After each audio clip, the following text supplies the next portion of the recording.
Hi, my name is Daniela Diaz, and today for my exploration, I'll be talking about Antigone.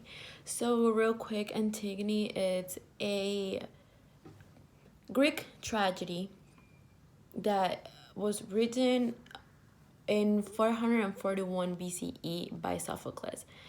So, the story it's about this girl that wants revenge for his two brothers who died in a battle. The They didn't have a proper buried, so she goes to the current king, which is actually her uncle in the story, and demands him to have a very proper for both brothers, not just only one. And this story continues with her asking for revenge and having the revenge, but at the end she dies and multiple characters die, just as Shakespeare's plays. So actually in this production, I was able to play the part of Ismene, which is Antigone's sister, and the sister of the other two brothers who died as well. And I actually really enjoyed being part of this production.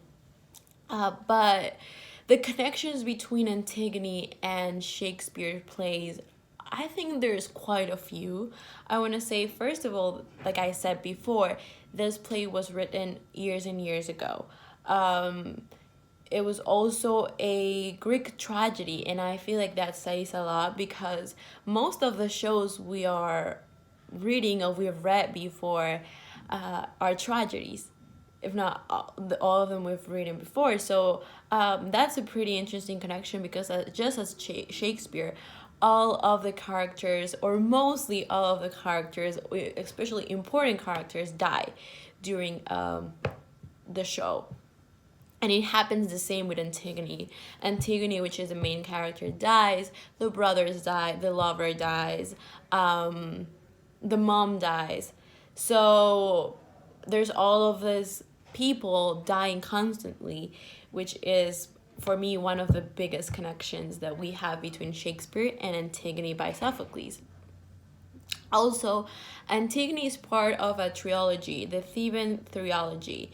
So this means that Antigone is not just one story in just one show, but like has multiple parts type of thing, and like different books in different stories are led to Antigone, which happens once again with Shakespeare too.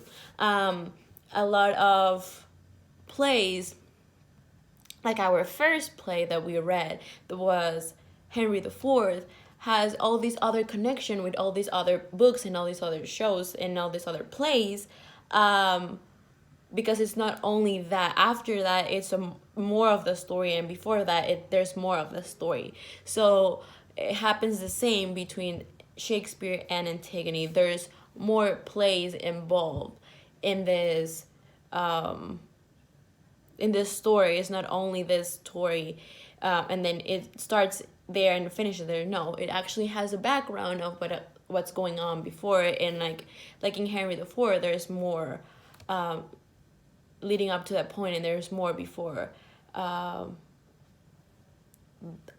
the show itself. So that's the connections I came up with, and I thought it would be really nice to point them out and find those connections between them. Another thing is that the language is not the language we're used to reading in. It's very complicated. We all know that Shakespeare is well known for the complexity of the language. So definitely, Sophocles and the Greek tragedy is not as simple as we think, just because of the time, the translations, and all these other things have changed it. But definitely is not an easy play to read, and it's not an easy like you cannot go easily through it. You need to really pay attention of what like characters are saying at the moment. Like there's key parts that will help you figure out what's going on. So like definitely reading it once, you need to like be aware of what you're reading and really know what the words, or at least most of the words, mean. And that happens with Shakespeare too. You really need to be aware of what the place or what the character wants to try and say, and it's definitely not easy to read.